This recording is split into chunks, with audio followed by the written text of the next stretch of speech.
नमस्कार साथियों, कैसे हो आप लोग। उम्मीद करते हैं कि सभी लोग मानसिक एवं शारीरिक रूप से स्वस्थ होंगे, मजे में होंगे और निरंतर पूर्वक अपनी पढ़ाई कर रहे होंगे। आप लोगों को पता होगा कि हमने बायोलॉजी के कई टॉपिक पर चर्चाएं की है, विस्तार से की है। आज हम अपने बायोलॉजी की नेक्स्ट मोस्ट इम्पोर्टेंट टॉपिक पर बात करेंगे। आज से जो हमारा टॉपिक होएगा, इम्पोर्टेंट टॉपिक है रिप्रोडक्शन। क्लियर करते हैं दोस्तों अपने चैप्टर की शुरुआत। चैप्टर का नाम है रिप्रोडक्शन।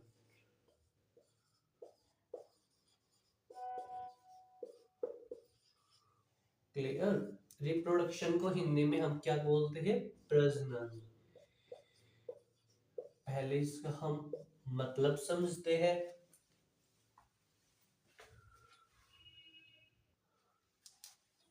क्लियर। प्रजनन क्या, रिप्रोडक्शन का क्या मतलब होता है? देखो, इसके नाम में ही इसका अर्थ छुपा हुआ है। री का मतलब होता है उसके जैसा। क्लियर। या दोबारा। प्रोडक्शन का मतलब होता है उत्पन्न करना। तो रिप्रोडक्शन का सामान्य सा मतलब है जब कोई भी जीव अपने जैसे संतान को उत्पन्न करता है, उस प्रोसेस को बोलते हैं हम रिप्रोडक्शन।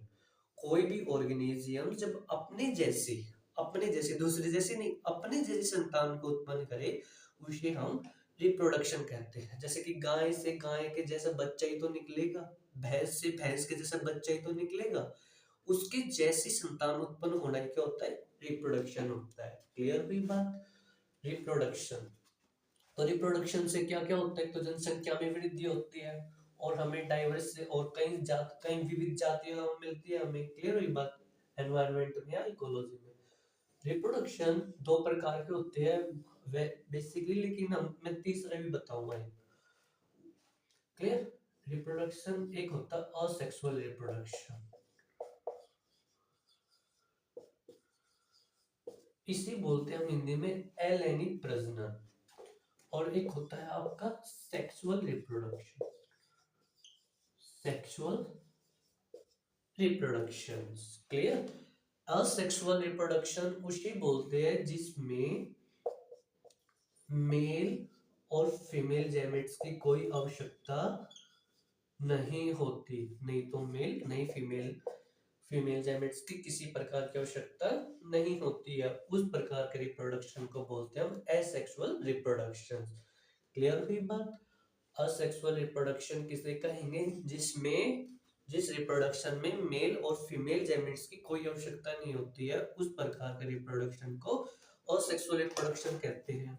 इसके एग्जांपल जैसे आपने अपने क्लास 9-10 में पढ़ा होगा, फिजन, मल्टीपल और बाइनरी फिजन होता है, फ्रेगमेंटेशन,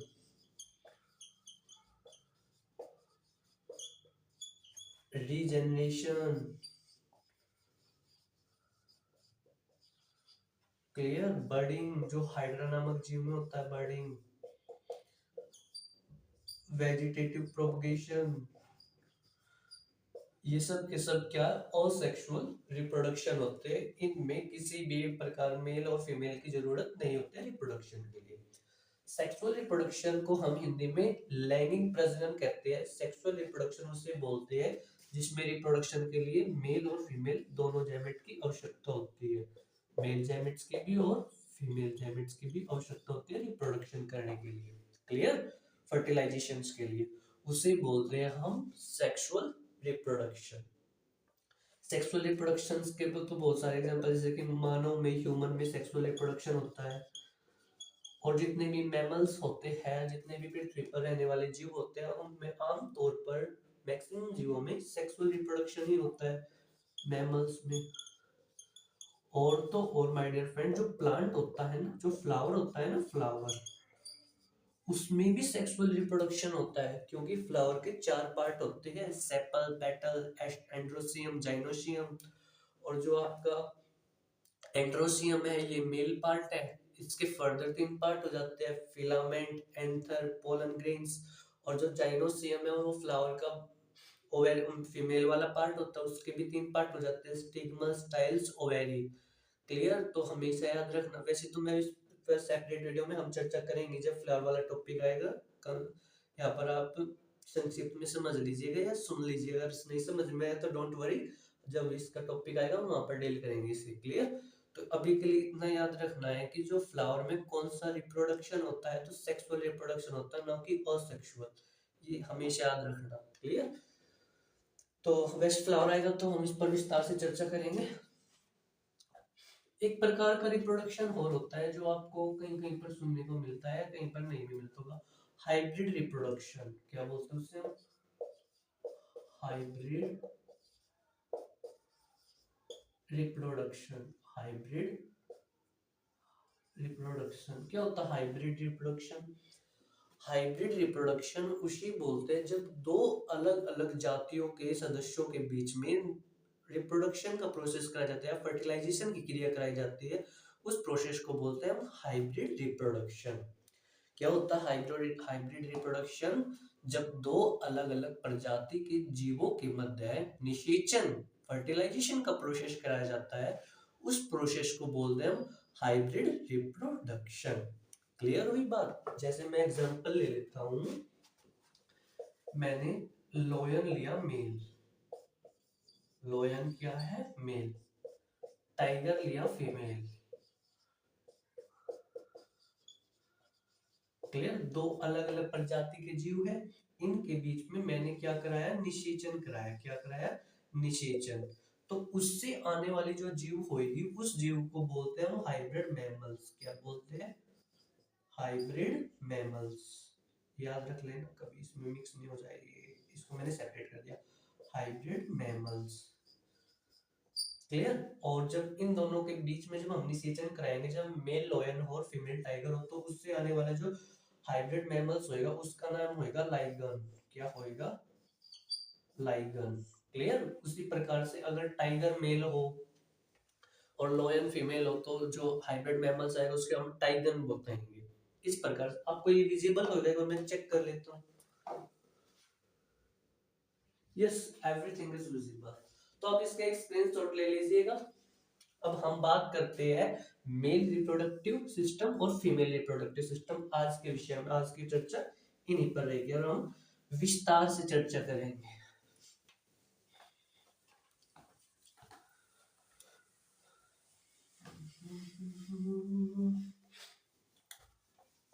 और हम वैसे मल्टीपल सब्जेक्ट पर चर्चा करेंगे, डोंट वरी, ये मत समझना कि सिर्फ बायोलॉजी बायोलॉजी पर ही चर्चा हो रही है, क्या और सब्जेक्ट पर नहीं हुई क्या।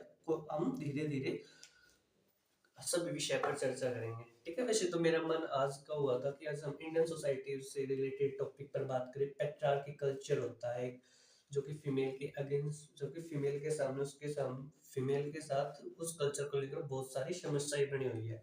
पितृसत्तात्मक व्यवस्था, कभी चर्चा करेंगे विस्तार से। तो करते हैं हम sexual reproductive system. Sexual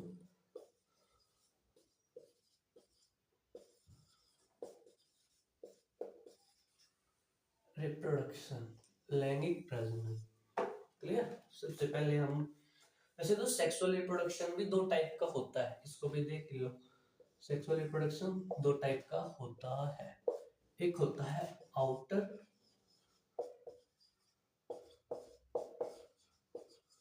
outer sexual reproduction और एक होता है internal sexual reproduction. Outer sexual reproduction उसे बोलते हैं जब फर्टिलाइजेशन का जो प्रोसेस, जब निषेचन की जो क्रिया वो बॉडी के बाहर हो, जब आउटर हो बॉडी के। क्लियर है बात? बॉडी के क्या हो? आउटर हो। जब फर्टिलाइजेशन का प्रोसेस बॉडी के अंदर ना होकर बॉडी के जब बाहर होता है, उस प्रकार के फर्टिलाइजेशन को बोलते हैं हम आउटर सेक्सुअल रिप्रोडक्शन। इसके एग्जांपल जितने भी मछली वगैरह होती है, रेप्टाइल्स हो गए, रेप्टाइल्स में बेसिकली पाया जाता है, और जितने भी फिश वगैरह हो गए, जितने भी जलीय जीव होते हैं, उनमें आमतौर पर आउटर सेक्सुअल रिप्रोडक्शन होता है। इंटरनल सेक्सुअल रिप्रोडक्शन उसे बोलते हैं जब फर्टिलाइजेशन का प्रोसेस जो होता है हमारी बॉडी के इनसाइड हो। यहाँ पर क्या हो जाएगा? बॉडी के इनसाइड। ठीक है? जितने भी मैमल्स होते हैं, मैन होते हैं, उन सब के अंदर जो रिप्रोडक्शन होता है वो इंटरनल सेक्सुअल रिप्रोडक्शन होता है। क्लियर? अब हम वन बाय वन टॉपिक पर चर्चा वन बाय वन पर हम बात करेंगे। इसको याद रख लेना, सेक्सुअल रिप्रोडक्शन दो टाइप का होते हैं, एक आउटर और एक इंटरनल।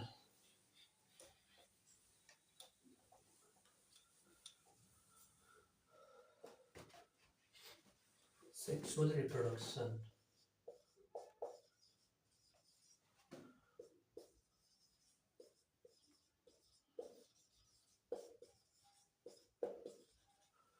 सो अब पहला सेक्सुअल रिप्रोडक्शन बात करते हैं, male reproduction. Male reproduction, clear? ठीक है, इसको स्टार्ट करने से पहले थोड़ी सी कुछ सामान्य सी बातें समझ लीजिएगा। जो मेल होता है उसके अंदर जो सेक्सुअल डिजायर जो जगती है वो 13 साल से जगनी स्टार्ट हो जाती है और आजीवन तक रहती है। क्लियर हुई बात? और मेल की जो सेक्सुअल डिजायर 13 साल से लेकर आजीवन तक रहती है, जो फीमेल की जो सेक्सुअल डिजायर होती है वो 13 साल से लेकर 50 साल तक ही रह पाती है। ठीक है, और इससे रिलेटेड एक और दो टर्मिनोलॉजी और सुनिएगा। एक होता है सेक्सुअल करेक्टर। सेक्सुअल करेक्टर हमें ये बताते हैं कि कोई लड़का है या लड़की है, कोई पुरुष है या महिला है, उसको कैसे पता लगता है, उसके सेक्सुअल करेक्टर से। सेक्सुअल करेक्टर दो टाइप के होते हैं, एक प्राइमरी सेक्सुअल करेक्टर और एक सेकेंडरी सेक्सुअल करेक्टर। प्राइमरी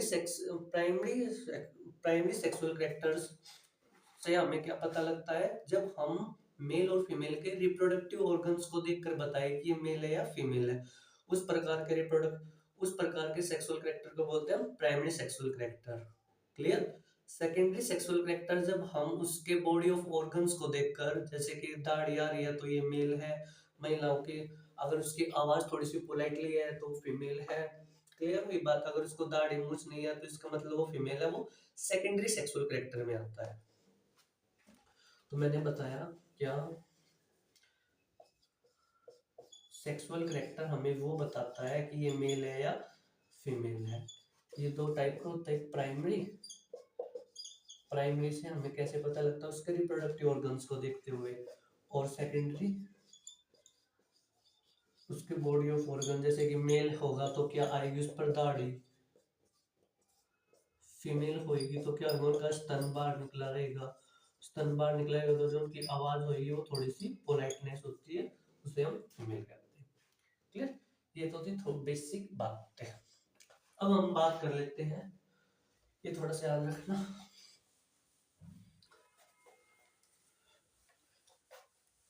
और थोड़ा सा और याद रख लेना कि क्या, चलो फिर बात नहीं करेंगे, आगे बात कर लेंगे जो भी बताना। चलो मेल रिप्रोडक्टिव सिस्टम पढ़ रहे आज हम। मेल रिप्रोडक्टिव सिस्टम में सबसे पहले आप सब पढ़िएगा, मेल रिप्रोडक्टिव ऑर्गन्स क्या क्या होते हैं। मेल रिप्रोडक्टिव ऑर्गन, ऑर्गन कौन कौन से होते हैं? ठीक है, मेल रिप्रोडक्टिव ऑर्गन में टेस्टिस आता है, एपिडिडमिस, एपिडर्मिस वो स्किन के आउटर मोस्ट लेयर होते हैं, कभी आप उसके मिक्स करो। क्लियर हुई बात? और आपका प्रोस्टेट ग्लैंड होते हैं,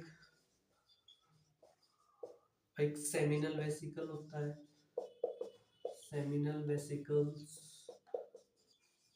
और एक स्पर्म या सीमन बोलिए, और एक होता है आपका वेस डिफरेंस, वेस डिफरेंस, वेस डिफरेंस, डिफरेंस होता है, डिफरेंस इन वेस डिफरेंस। क्लियर? ये जो होते हैं मेल रिप्रोडक्टिव ऑर्गन होते हैं, इसको याद रख लेना अभी आप। टेस्टिस, वैसे तो मैं डायग्राम के साथ बात करूंगा, testis, epididymis, prostate gland, seminal vesicles, sperm semen, वेस डिफरेंस, ये जो होते हैं रिप्रोडक्टिव ऑर्गन्स होते हैं मेल के। क्लियर होगी बात? अब हम बात कर लेते हैं,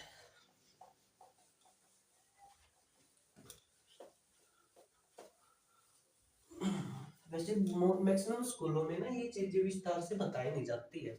आपको बता दो, स्कूलों में क्या करते हैं, बच्चे भी पूछते नहीं है।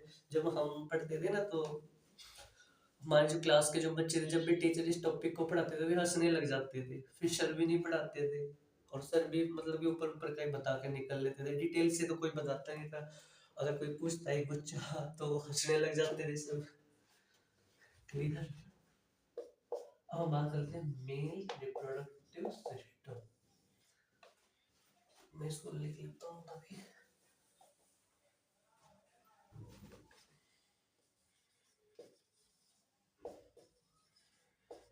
Male reproductive organs. अब तो ऑर्गन पे ही बात करेंगे।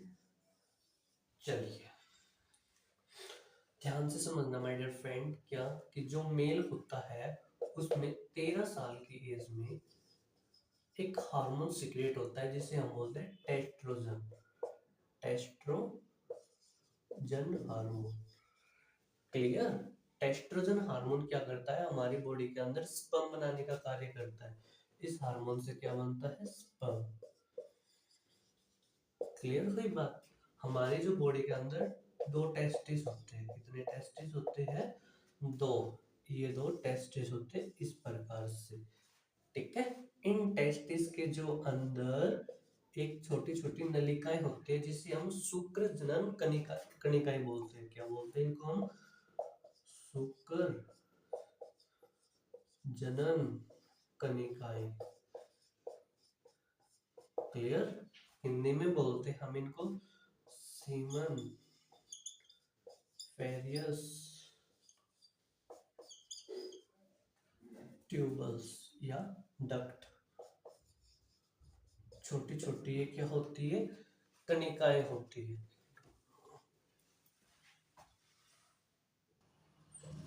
Clear my dear friend. Duct बोलते हैं हम।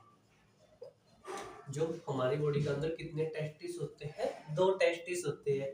इन टेस्टिस का जो मेजर कार्य क्या होता है, स्पर्म बनाने का। क्या होता है, स्पर्म बनाने का होता है। क्लियर। टेस्टिस में कुछ छोटी छोटी कनिकाएं होती है, कुछ नलियां होती है जिसे हम सीमन सीमिनी सीमिनी फेरियस ट्यूबल्स भी बोलते हैं, डक्टाइल भी बोलते हैं। क्लियर। सीमिनी फेरियस डक्ट या ट्यूबल। क्लियर। ये क्या करती है, हमारे टेस्टिस के अंदर स्पर्म बनाने का कार्य करती है। और जो स्पर्म बनता है ये बेसिकली हमारा जो बॉडी का टेम्परेचर होता है ना उससे कम टेम्परेचर पर 30 डिग्री सेल्सियस पर बनता है। लेकिन नॉर्मली हमारी बॉडी का टेम्परेचर क्या होता है, 37 डिग्री सेल्सियस होता है, लेकिन इसकी फॉर्मेशन होती है 30 डिग्री सेल्सियस पर। इसीलिए ये बॉडी के कांटेक्ट में नहीं हो, इसीलिए हमारे बॉडी के अंदर ये अलग से थैली में बंद रहता है जिसे हम स्कोरेटम बोलते हैं, अंडकोश बोलते हैं। क्लियर। जो हमारे जो टेस्टिस होते हैं, ये हमारे जो टेस्टिस ये किस में बंद रहते हैं, एक थैली होता है जिसे हम स्कोरुटम बोलते हैं। स्कोरुटम अंडकोश। क्यों अंडकोश में क्यों बंद रहते हैं ये, क्योंकि इनका जो निर्माण होता है वो हमारी बॉडी के टेम्परेचर से कम टेम्परेचर पर होता है। नॉर्मली हमारी बॉडी का टेम्परेचर 37 डिग्री सेल्सियस होता है, लेकिन स्पर्म जो बनता है वो 30 डिग्री सेल्सियस पर बनता है। इसीलिए ये बॉडी के कांटेक्ट में नहीं हो तो ये अलग से थैली में बंद रहता है, जिस थैली को बोलते हैं हम स्कोरुटम बोलते हैं या अंडकोश कहते हैं। बताओ इतनी बात क्लियर। जल्दी से मेरे साथ एक बार रिवीजन करा दीजिएगा कि 13 साल की एज में टेस्टोजन हार्मोन रिलीज होता है जो हमारी बॉडी के अंदर स्पर्म बनाने का कार्य करता है। हमारी बॉडी के अंदर दो टेस्टिस होते हैं, उन टेस्टिस का जो मुख्य काम होता है स्पर्म बनाने का होता है। और हमारे टेस्टिस में कुछ कणिकाएं रहती है, कुछ डक्ट रहती है जिसे हम शुक्र जनन कणिकाएं बोलते हैं, सेमिनिफेरियस ट्यूबल बोलते हैं। और इन्हीं के माध्यम से जो ये छोटी छोटी कणिकाएं होती है यही टेस्टिस का क्या करती है, निर्माण करती है। क्लियर। जो हमारी बॉडी के अंदर स्पर्म बनता है वो कितने टेम्परेचर पर, 30 डिग्री सेल्सियस टेम्परेचर पर बनता है, लेकिन हमारी बॉडी का टेम्परेचर कितना होता है, 37 डिग्री सेल्सियस। इसीलिए जो ये टेस्टिस बॉडी के कांटेक्ट में नहीं आए तो एक अलग सी थैली स्कोरुटम में वो रहते हैं, बंधे रहते हैं। इतनी सी बात क्लियर। सो अभी हम आप इतनी बातें लिख लीजिएगा या आपको याद हो गई होगी। अब हम नेक्स्ट टॉपिक नेक्स्ट पे बात करते हैं। एक मैं डायग्राम बना देता हूँ, आपको उसी से क्लियर हो जाएगी।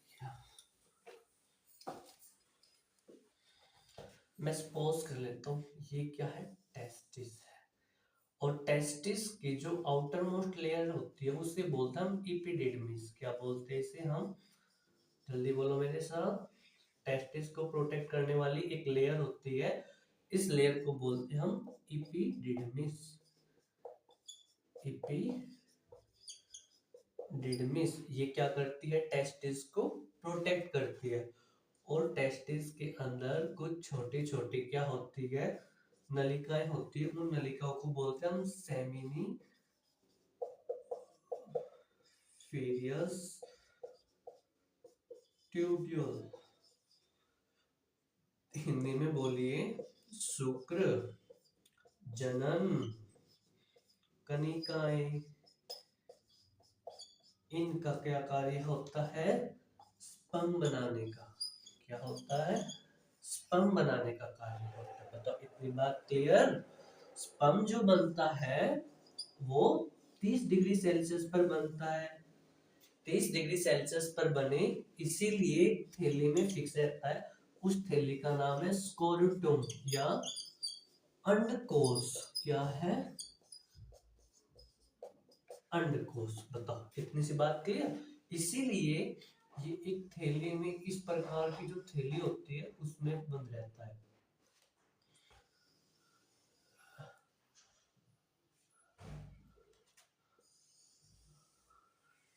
क्लियर।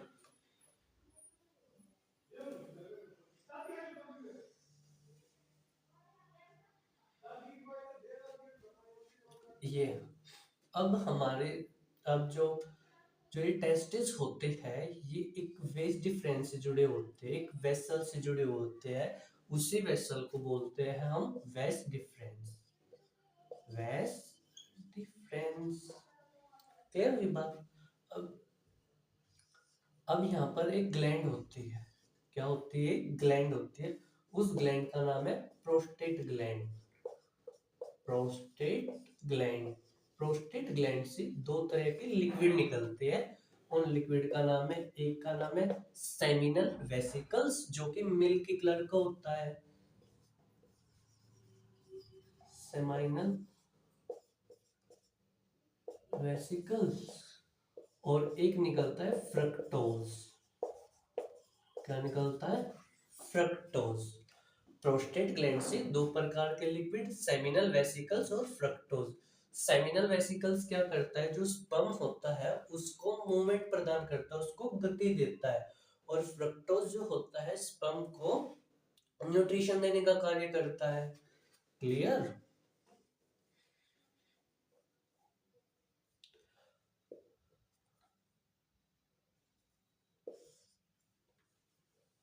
जो सेमिनल वेसिकल्स होता है, सेमिनल वेसिकल्स, और एक और होता है सीट्रिक एसिड। ये भी याद रखना, सीट्रिक एसिड। ये दोनों क्या करते हैं, स्पर्म को गति देते हैं, मूवमेंट देते हैं। और ये फ्रक्टोज क्या करता है, फ्रक्टोज के, एक मिनट, जब इतनी बात क्लियर हुई, जो ये दोनों मिलकर सेमिनल वेसिकल्स और सिट्रिक एसिड्स ये क्या करते हैं, स्पर्म को गति देते हैं। तो आपको इतनी सी बातें क्लियर, एक बार मैं रिपीट कर देता हूँ, जल्दी से मेरे साथ रिवाइज करवा लीजिएगा। ये टेस्टिस होता है। टेस्टिस हमारी बॉडी के अंदर दो टेस्टिस, कितनी संख्या होती है टेस्टिस की, दो। टेस्टिस का मुख्य कार्य होता है स्पर्म बनाने का, लेकिन इसमें कुछ छोटी छोटी वेसल्स रहते हैं जिसे हम सेमिनिफेरियस ट्यूबल शुक्रजनन कणिकाएं बोलते हैं। ये क्या करती है, स्पर्म बनाती है। स्पर्म कितने टेम्परेचर पर, 30 डिग्री सेल्सियस पर। इसीलिए बॉडी कांटेक्ट में ना हो, तो इसलिए इस थैली को बोलते हैं हम स्कोरुटम। इसको याद रख लेना भैया जी, अंडकोश। स्कोरुटम बोलते हैं अंडकोश। क्या बोलते हैं इसे हम, अंडकोश। ठीक है। प्रोस्टेट ग्लैंड से एक लिक्विड सब्सटेंस निकलता है सेमिनल वेसिकल, और इस सेमिनल वेसिकल्स में एक चीज होती है जिसे हम फ्रक्टोज कहते हैं। क्लियर हुई बात। और इस फ्रक्टोज में जब सेमिनल वेसिकल्स या फ्रक्टोज बोलो, जब इनका सिट्रिक एसिड के साथ मिलन होता है तो ये स्पर्म को गति देते हैं, और इसको ही क्या बोलते हैं हम, सीमन बोलते हैं। सीमन यानी वीर्य, इसे हम वीर्य कहते हैं हिंदी में। बताओ, ये बात हुई क्लियर। सो ये था, this is all about male reproductive system. इतनी ही बात याद रखने की, मेल में टेस्टिस की संख्या 2 होती है। टेस्टिस का जो मुख्य कार्य होता है वो स्पर्म बनाने का होता है। हमारे टेस्टिस में कुछ छोटी छोटी नलिकाएं रहती है जिसे हम शुक्र जनन कनिकाएं बोलते हैं। इनका मुख्य कार्य होता है कि स्पर्म बनाने का, और एक टेस्ट्रोजन हार्मोन का। अब जब ये स्पर्म बन जाता है तो ये बॉडी से निकलना भी जरूरी है, इसीलिए स्पर्म टेस्टिस से लेकर हमारे उदर गुहा तक, एब्डोमिनल कैविटी तक वेस्ट डिफरेंस एक नलिकाएं जुड़ी हुई होती है, जो कि टेस्टिस से यूरिथ्रा के रास्ते स्पर्म को बाहर निकालती है। क्लियर हुई बात, उससे बोलते हैं वेस्ट डिफरेंस। और जो हमारा जो स्पर्म है वो 30 डिग्री सेल्सियस पर बनता है, और 30 डिग्री सेल्सियस पर बनने के लिए बॉडी के कांटेक्ट में नहीं आना चाहिए। अगर ये बॉडी के कांटेक्ट में आएगा तो 37 डिग्री सेल्सियस टेम्परेचर होता है, तो ये बन नहीं पाएगा, इसलिए अलग से एक थैली स्कोरोटुम में बंधा हुआ रहता है। क्लियर। और फिर इस स्पर्म को एक प्रोस्टेट ग्लैंड होती है, उस प्रोस्टेट ग्लैंड से दो चीज सीक्रेट होती है, तो सेमिनल वेसिकल्स, सेमिनल वेसिकल्स में फ्रक्टोज पाया जाता है कि जो कि उसको क्या प्रोवाइड कराता है, न्यूट्रिशन प्रोवाइड कराता है। और एक सिट्रिक एसिड, सिट्रिक एसिड क्या कराता है, उसको मूवमेंट प्रोवाइड कराता है। जब ये दोनों आपस में मिल जाते हैं तो उसे हम सीमन कहते हैं, और सीमन वो बॉडी से जब बाहर निकल जाता है उसे हम सीमन कहते हैं। सो ये था मेल रिप्रोडक्शन।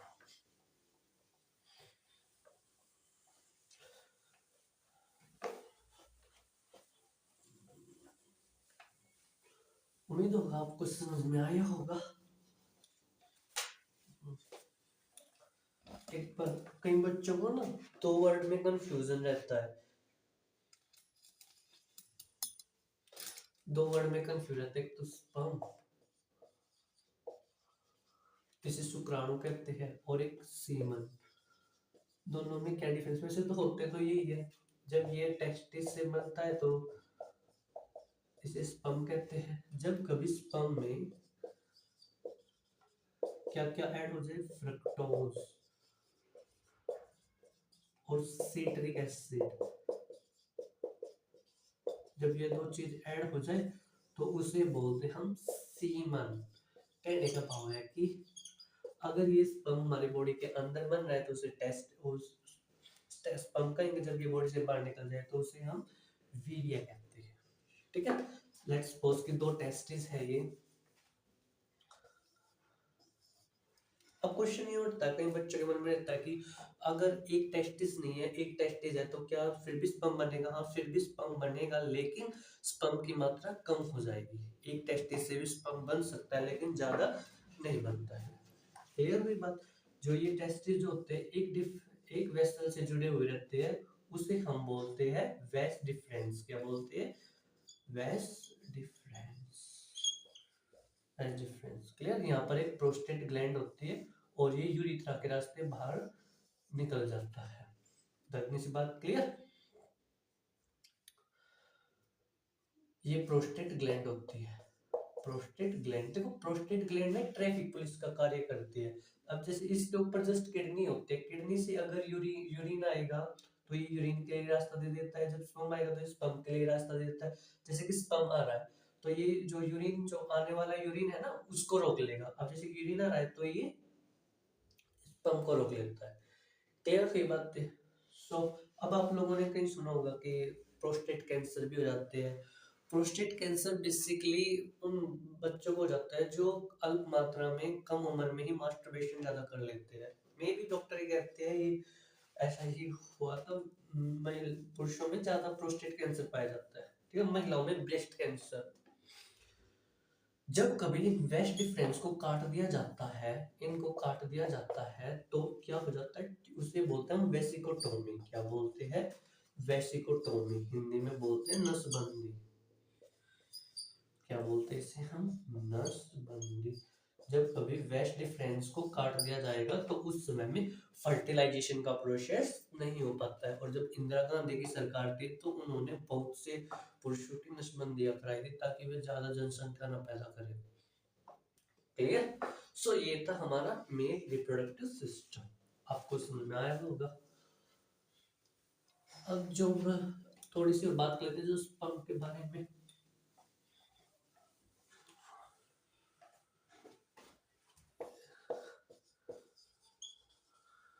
क्लियर है बात?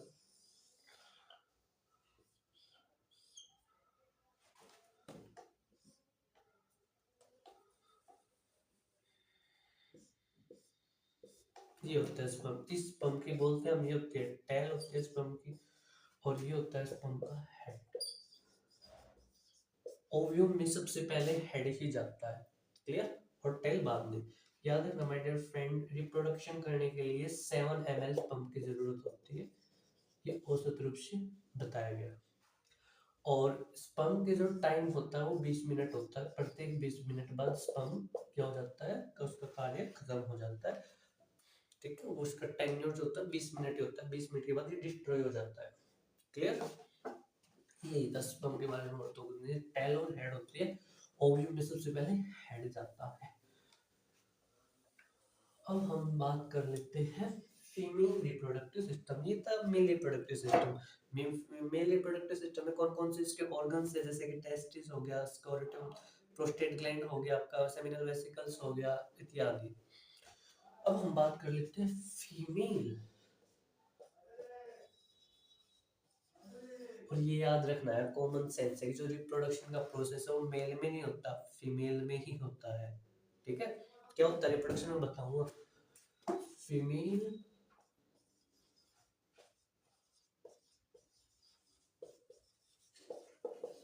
Reproductive system. अब ऑर्गन ही देख लो, फीमेल रिप्रोडक्टिव ऑर्गन कौन कौन से होते हैं। ओवेरी होती है, ठीक है, ओविडक्ट होता है, ओविडक्ट बोल लो, या फैलोपियन ट्यूब, इसे फैलोपियन ट्यूब भी बोलते हैं, एफटी, फैलोपियन ट्यूब भी बोलते हैं। वेजिना भी बोलते हैं, एक वेजिना होता है, और एक सर्विक्स होता है, और एक यूरेट्रस होता है, गर्भाशय।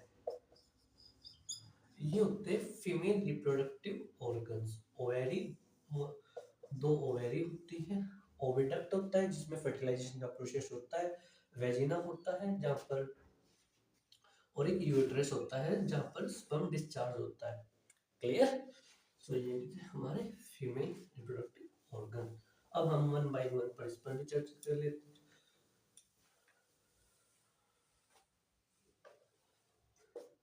फीमेल रिप्रोडक्टिव सिस्टम, चलिए, ये क्या है, योनि।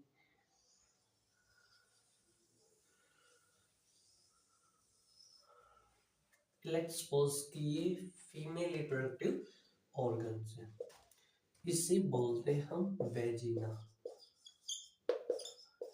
इसे हिंदी में योनि कहते हैं। क्या बोलते हैं, योनि। वैसे इसका जो ये वाला पार्ट होता है ना, इस प्रकार से सी वाला, उसको सर्विक्स बोलते हैं, सर्विक्स। और महिलाओं को ह्यूमन पैपिलोमा वायरस के नाम से सर्वाइकल कैंसर भी होता है। ठीक, और जो ये वाला पार्ट होता है उसे बोलते हैं यूएट्रस। क्या बोलते हैं इसे हम, यूएट्रस। ठीक है, और ये होती है ओवेरी। ये क्या होती है, ओवेरी। एक ये होती है और एक दो होती है। महिलाओं में कितनी ओवेरी होती है, दो। ओवेरी मतलब अंडाणु, ठीक है, अंडाशय। कितनी ओवेरी, दो ओवेरी होती है, ये जस्ट किडनी के नीचे रहती है। ठीक है, और जो ओवेरी होती है, ओवेरी का जो मुख्य कार्य होता है ओव्यूम का निर्माण करना होता है, क्योंकि ओवेरी से 3 प्रकार के हार्मोन निकलते हैं। एक तो प्रोजेस्टेरोन हार्मोन जो कि ओव्यूम का निर्माण करता है, एक रिलैक्सिन हार्मोन जो कि नॉर्मल डिलीवरी के वक्त रिलीज होता है। जिस महिलाओं में रिलैक्सिन हार्मोन रिलीज नहीं होता है, बहुत ही कम होता है, तो उनको डिलीवरी के समय में ज्यादा पेन होता है। अगर किसी महिलाओं में ये हार्मोन ही रिलीज नहीं होता है तो उसकी डेथ भी हो जाती है। क्लियर? एक प्रोजेस्टेरोन और एक रिलैक्सिन और एक और निकलता है प्रोजेस्टेरोन हो गया, मैं ध्यान नहीं अभी आएगा तो मैं बता दूँ आप लोगों को। दो प्रकार के मैं लिख दूँ आने वाले आगे। Progesterone relaxin hormone, sorry relaxin hormone, sorry extremely sorry उसके लिए। जो रिलैक्सिन हार्मोन, जो प्रोजेस्टेरोन हार्मोन होता है ना, वो जो एम्ब्रियो को प्रोटेक्ट करता है, और जो रिलैक्सिन हार्मोन होता है वो फीमेल की नॉर्मली डिलीवरी के वक्त होता है। उसके लिए मुझे माफ कर दीजिएगा, एक्सट्रीमली सॉरी। एक बार मैं दोबारा से बता देता हूँ अगर आपको कंफ्यूज हो गया हो तो। प्रोजेस्टेरोन हार्मोन ओवेरी से ओव्यूम में निकलने में हेल्प करता है, और रिलैक्सिन जो हार्मोन होता है ये फीमेल की नॉर्मल डिलीवरी के वक्त रिलीज होता है, और प्रोजेस्टेरोन हार्मोन जो एम्ब्रियो होता है उसको प्रोटेक्ट करता है। क्लियर हुई बात? चलिए, तो याद रखना माय डियर फ्रेंड, दोनों ओवेरी एक साथ काम नहीं करती है, एक एक महीने के अंतराल पर कार्य करती है। लेट्स सपोज कि ओवेरी का मुख्य कार्य क्या होता है? ओव्यूम को निर्माण करना। ओवेरी का मुख्य कार्य ओव्यूम का निर्माण करना। जैसे कि जनवरी महीने में ये ओवेरी काम कर रही है, तो फिर ये ओवेरी काम नहीं करेगी, क्योंकि मैंने बताया कि एक एक महीने के अंतराल पर कार्य करते हैं। एक महीने में ये ओवेरी काम करेगी तो दूसरे में, जैसे जनवरी में ये काम कर रही है तो जनवरी में ये नहीं करेगी। फिर ये कौन से महीने में काम करेगी? फरवरी में। फरवरी में फिर ये वाले नहीं करेगी। एक एक महीने के अंतराल पर ये कार्य करती है। क्लियर? जो स्पर्म डिस्चार्ज होता है वो सबसे पहले यूवेट्रस में होता है। कहाँ होता है? यूवेट्रस में। स्पर्म डिस्चार्ज कहाँ होता है? यूवेट्रस में, गर्भाशय। इसे हम गर्भाशय कहते हैं। क्या बोलते हैं? गर्भाशय। ठीक है। जो स्पर्म होता है वो डिस्चार्ज होता है यूवेट्रस में। क्लियर? यहाँ पर स्पर्म जाएगा इस तरह से, यहाँ पर डिस्चार्ज होता है, ठीक है। फिर यहाँ पर जाएगा, फिर यहाँ पर भी जाएगा। पता लगा कि ये ओवरी काम नहीं कर रही है, तो फिर जो ये स्पर्म होता है क्या हो जाता है? डिस्ट्रॉय हो जाता है। फिर यहाँ पर जाएगा, इसे हम बोलते हैं, जो ये होता है ना ये वाला पार्ट, इसे बोलते हैं ओविडक्ट। क्या बोलते हैं भैया इसको? ओविडक्ट। ट्यूबिकोटोमी बोलते हैं इसे हम, ट्यूबिकोटोमी। सॉरी ट्यूबिकोटोमी नहीं, fallopian tube. Extremely sorry, fallopian tube. Tubectomy उसे बोलते हैं जब कभी फैलोपियन ट्यूब को काट दिया जाता है ना, उसको बोलते हैं हम ट्यूबिकोटोमी, नलबंदी। बताओ, इतनी सी बात क्लियर हुई? मैं एक बार रिवाइज कर देता हूँ। सबसे पहले वाला पार्ट वेजिना, जिसे योनि कहती है। एक गर्भाशय होता है जहाँ पर स्पर्म डिस्चार्ज होता है, फिर स्पर्म दाएं बाएं जाने लगता है, और फैलोपियन ट्यूब में हमेशा याद रखना जो फर्टिलाइजेशन का जो प्रोसेस होता है वो फैलोपियन ट्यूब में होता है। फर्टिलाइजेशन का जो प्रोसेस होता है वो कहाँ पर होता है? फैलोपियन ट्यूब में होता है। इसमें फैलोपियन ट्यूब। तो इतनी सी बात क्लियर? सो ये था फीमेल रिप्रोडक्टिव सिस्टम। अभी तो और भी बातें हैं, अभी तो और भी बात करेंगे। बताओ, आपको इतनी सी बात क्लियर हुई? चलिए, तो फर्टिलाइजेशन का प्रोसेस ओविडक्ट में होता है, स्पर्म डिस्चार्ज यूरेट्रस में, गर्भाशय में होता है, और दोनों ओवेरी एक साथ काम नहीं करती, कि महीने के अंतराल पर ये क्या करती है? कार्य करती है। चलिए, आप लोगों ने ये समझ लिया होगा। अब हम आगे चर्चा करते हैं। देखो, स्कूलों में ना ये विस्तार से नहीं बताते होंगे, क्योंकि पता नहीं टीचर्स भी डरते हैं। नहीं, टीचर नहीं डरते हैं, बच्चे ना हंसने लग जाते हैं एक दूसरे के साथ। पता नहीं, काफी आप लोगों के साथ भी होता है। अगर आप बच्चों से इस प्रकार के टॉपिक करेंगे तो भी ही हंसने लगा। कोई भी बच्चा इस तरह के टॉपिक को लेकर सीरियस नहीं होता है। वो दोस्त ये नहीं सोचता है कि हाँ हमें कुछ नया सीखने को मिल रहा है, कुछ हंसने लगेंगे। फिर टीचर्स का भी मनोबल गिर जाता है यार, इसमें क्या करें। देखो, मेरे साथ तो भाई हुआ है, आप लोगों के साथ हुआ हो नहीं हुआ हो, लेकिन जब हम पढ़ते थे तो हमारे क्लास में सभी बच्चे इस चैप्टर को रिप्रोडक्शन इन और रिप्रोडक्शन वाले चैप्टर को देखकर सब हंसने लग जाते थे, आए बाएं दाएं। पता नहीं क्यों। चलिए माय डियर फ्रेंड्स, सो हमने मेल और फीमेल पर लगभग बातें कर ही ली है। थोड़ी बहुत बातें बची है, तो मैं चाह रहा हूँ कि मेंस्ट्रुएशन जो साइकिल फीमेल वुमेन में होती है उस पर भी हम चर्चा कर ले। इतनी बात याद रखना, जो ओवेरी होता है इसकी संख्या कितनी होती है? 2 होती है। कितनी होती है? 2। क्लियर। और दोनों ओवेरी जो एक साथ कार्य नहीं करती, 1 महीने के अंतराल पर, गैप पर ये क्या करती है, काम करती है। ओवेरी से 3 हार्मोन निकलते हैं। एक तो progesterone hormone,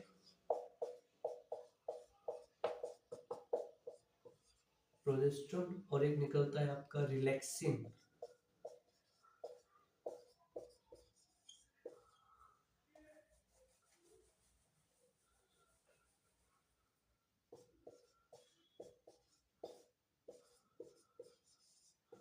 clear.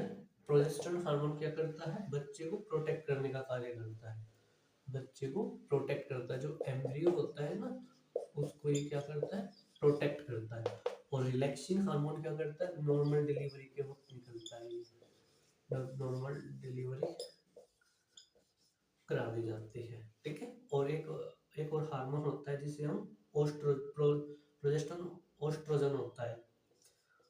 Oestrogen, oestrogen क्या करता है, ओव्यूम का निर्माण करता है, ओव्यूम वुमेन में ओव्यूम बनाता है। तो अपनी बात क्लियर।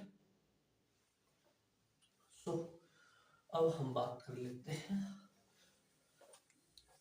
देखो जो आपको एम्ब्रियो पता होगा, एम्ब्रियो इतना याद रखना मेरे फ्रेंड, जो फीमेल, जो बच्चा वुमेन के पेट में होता है ना, माता के पेट में जो बच्चा होता है उसे एम्ब्रियो बोलते हैं, भ्रूण, एम्ब्रियो।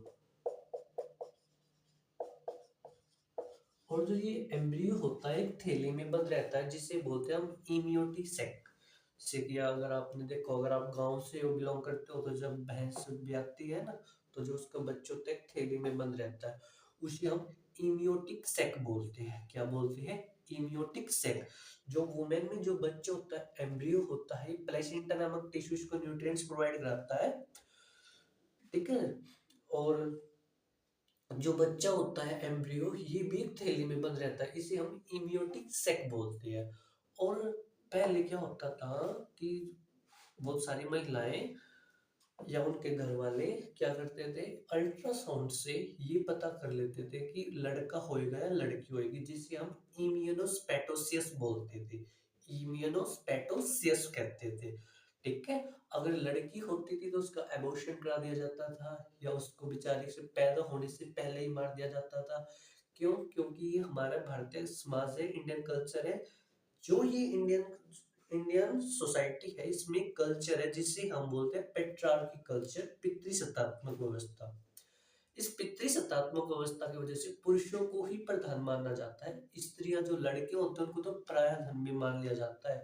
इसीलिए आज भी हमारी सोसाइटी में लड़कियों का पैदा होना शुद्ध नहीं माना जाता है, कई घरों की, कई फैमिली बता रहा हूँ मैं। और ये समाज में चलता है, अच्छा खासा चलता है। हरियाणा का जो सेक्स रेशियो, लिंगानुपात इसलिए कम है क्योंकि हरियाणा और पंजाब में ज्यादा होते हैं ये केस। लड़कियों को अच्छा नहीं माना जाता, उसको कहा जाता है कि तो पराया धन है, दूसरे घर चले जाएगी, इसलिए उसकी कहीं कहीं मतलब शिक्षा में, उसके स्वास्थ्य पर अच्छे इन्वेस्ट भी नहीं किया जाता है। क्यों, क्योंकि पेट्रियार्की कल्चर है, पितृसत्तात्मक व्यवस्था है ये हमारी सोसाइटी। और मेरी कई दिनों से इच्छा हो रही है कि मैं इस टॉपिक पर चर्चा करूं विस्तार से, पेट्रियार्की कल्चर क्या होता है। इस पेट्रियार्की कल्चर की वजह से वुमेन को कितनी समस्याओं का फेस, कितनी प्रॉब्लम्स फेस करनी पड़ती है, और उसके लिए क्या क्या कानून गवर्नमेंट ने बनाए गए हैं, गवर्नमेंट क्या प्रयास कर रही है, क्या नहीं कर रही है, मैं इस पर चर्चा करूंगा। और मैं भी हो सकता है कि 1-2 दिन में करूँ, विस्तार से करूंगा, क्लियर। ये सोसाइटी है भाई, क्या करें, सोसाइटी में। सो एम्ब्रियो पता लग गया आपको। अब फर्टिलाइजेशन और बता देता हूँ मैं। फर्टिलाइजेशन क्या होता है, ध्यान से समझना, कई बंदों को तो ये भी नहीं पता होगा भाई।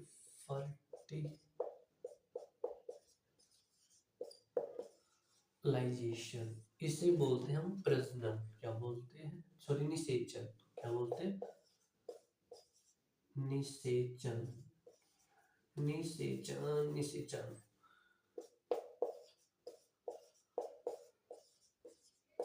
देखो, फर्टिलाइजेशन उस प्रोसेस को बोलते हैं जब मेल और फीमेल गैमेट्स का आपस में मिलन होता है। ये मेल,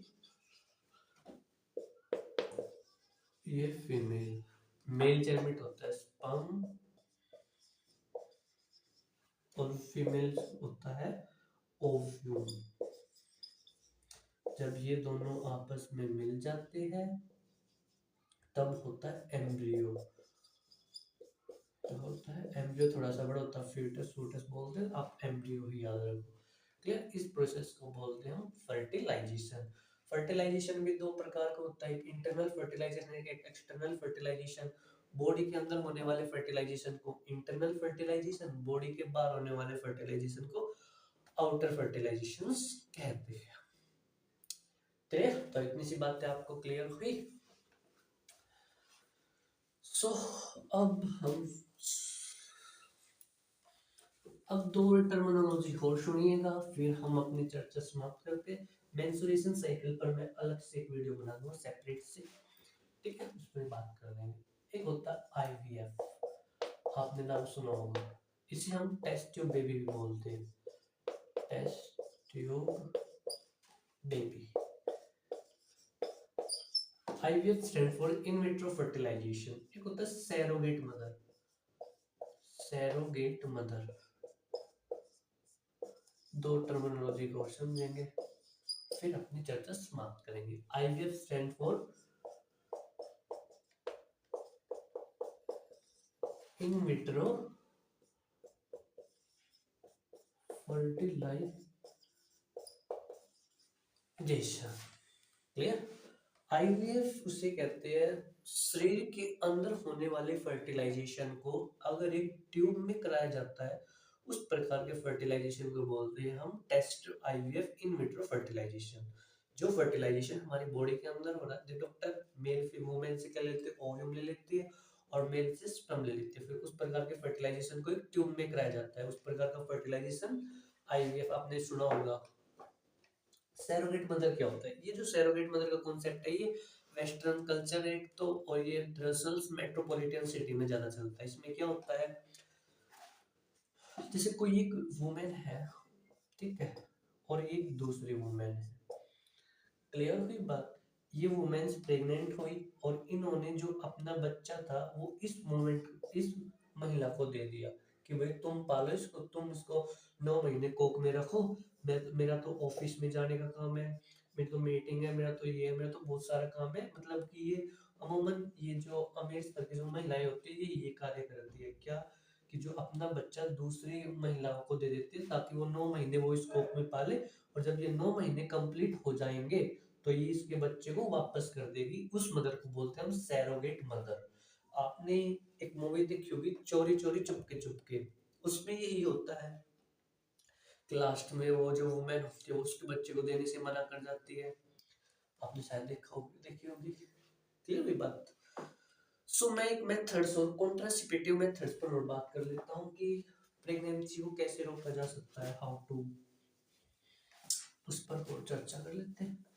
कॉन्ट्रासेप्टिव मेथड बोलते हैं उसे हम गर्भ निरोधक प्रणाली। क्या बोलते हैं? कॉन्ट्रासेप्टिव मेथड, गर्भ निरोधक कॉन्ट्रासेप्टिव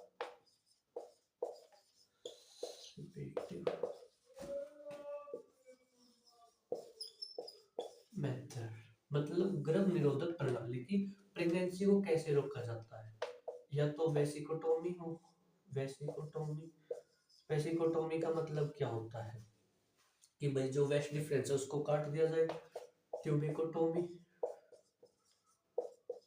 ट्यूबिकोटोमी, ठीक है, महिलाओं की ओविडक्ट को काट दिया जाए, इसमें वेस्ट डिफरेंस को काट दिया जाता है और इसमें फेलोपियन ट्यूब को काट दिया जाता है। और क्या करते हैं हम, कॉपर टी का यूज कर लेते हैं। कॉपर टी, कॉपर टी को वुमेन के यूरेट्रस में रख दिया जाता है ताकि निषेचन की क्रिया नहीं हो। ड्रग्स ले लिए जाते हैं, दवाई वगैरह। दवाई लेने से क्या होएगा कि जो वुमेन में जो ओव्यूम होगा उसका निर्माण नहीं होएगा, ओव्यूम नहीं बनेगा। क्लियर? और कॉन्डम का यूज किया जा सकता है। सो इस प्रकार से हाँ ये कॉन्ट्रासेप्टिव मेथड होते हैं, गर्भ निरोधक प्रणाली होती है जो कि किसको रोक सकते हैं, गर्भ प्रेगनेंसी को ये रोक सकती है। क्लियर हुई ये बात? Contraceptive methods. और एक योजना चली है नेशनल हेल्थ पॉलिसी के अंतर्गत, जो आशा वर्कर्स होती है ना, ये प्रोवाइड कराते हैं ताकि जनसंख्या ज्यादा ना फैले। ये कॉन्ट्रेस्पेटिव मेथड कोऑपरेटिव वगैरह हो गए कई गांवों में चले हुए, ताकि गवर्नमेंट जनसंख्या कंट्रोल के लिए कार्य कर रही है। अब भाई इससे रिलेटेड एक और टॉपिक है, उस पर चर्चा कर लेते हैं, मेंस्ट्रुएशन साइकिल। अब नेक्स्ट वीडियो में करें, नेक्स्ट वीडियो में, चलो नेक्स्ट वीडियो में कर लेते हैं। सो दोस्तों, आज की चर्चा समाप्त होती है। मिलते हैं हम नेक्स्ट टॉपिक पर। जब तक के लिए आप पढ़ते रहिए, पढ़ाते रहिए और हर दिन कुछ ना कुछ नई चीज सीखते रहिए। Thank you.